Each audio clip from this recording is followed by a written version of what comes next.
कुछ अपने विद्यालय कैंपस में स्थित सांस्कृतिक और धार्मिक दृष्टिकोण से महत्वपूर्ण पौधों के बारे में पहचान, उनके महत्व और वो किस दृष्टि से, आयुर्वेदिक दृष्टि से या धार्मिक दृष्टि से महत्वपूर्ण है, ये बात बताया। सबसे पहला पौधा है, ये देखो क्या है, ये बरगद।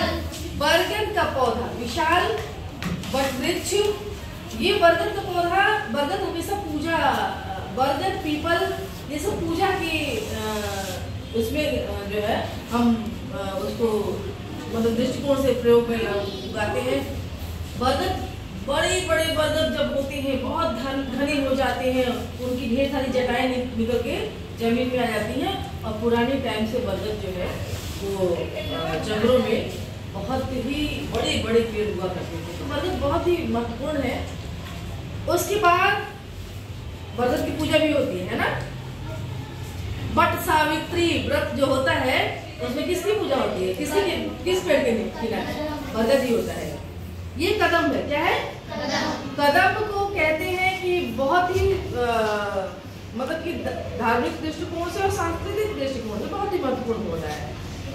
सांस्कृतिक दृष्टिकोण से और धार्मिक दृष्टिकोण का मतलब समझो। कृष्ण जी का नाम कदम के पौधों से जुड़ा हुआ है, पेड़ों से जुड़ा हुआ है। वो कहते हैं कि वो झूला जो है कहाँ डालते थे? कदम की डाली पे, डाली को कहते हैं। ये बेर है, क्या है? बेर के पत्ते हैं। सबरी ने राम जी को क्या खिलाया था? अपना जूठा बेर खिलाया था। बेर कलेक्ट करती थी। कहीं ना कहीं बेर जो है हमारे रामायण में जो है वर्णित है इस दृष्टिकोण से भी, और इसका आयुर्वेदिक महत्व भी है बेर का। और ये है अशोक। अशोक से क्या याद आता है? अशोक वाटिका याद आती है। कौन था अशोक वाटिका में? माता सीता को जब रावण ले गया था तो उनको अशोक वाटिका में ही रखा गया। ये बहुत आयुर्वेदिक दृष्टिकोण से महत्वपूर्ण है। इसका जो है जड़, छाल से अशोकारिष्ट बनाया जाता है, जो स्त्रियों के रोगों में बहुत महत्वपूर्ण है। ये है गिलोय। क्या है? गिलोय। गिलोय अभी कोरोना जब चला था तो सब लोग गिलोय खोजते फिरते थे। ये हमारे इम्यून सिस्टम को, प्रतिरोधक क्षमता को बढ़ाता है। इसकी चाय, इसका काढ़ा लोग पीते हैं जिससे कि हमें रोग ना पकड़े, हम रोगों से बचे रहें। ये है पीपल।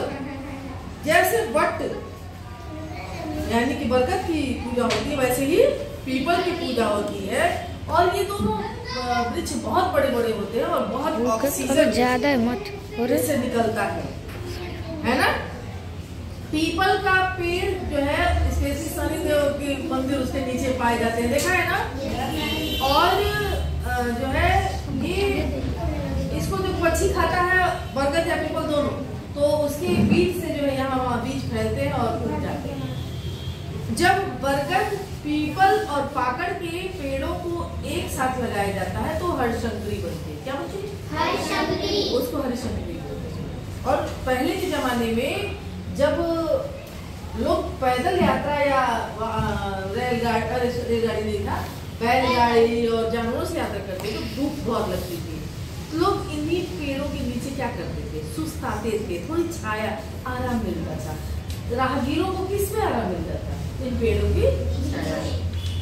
बरसात में, धूप में बचाते थे, फल भी देते हैं।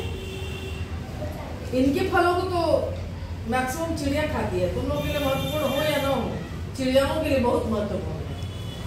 ये है मधुमालती। ये फ्लावर है, अपने ही कैंपस में उगा हुआ है, बहुत ही सुंदर फ्लावर है। तो ये कुछ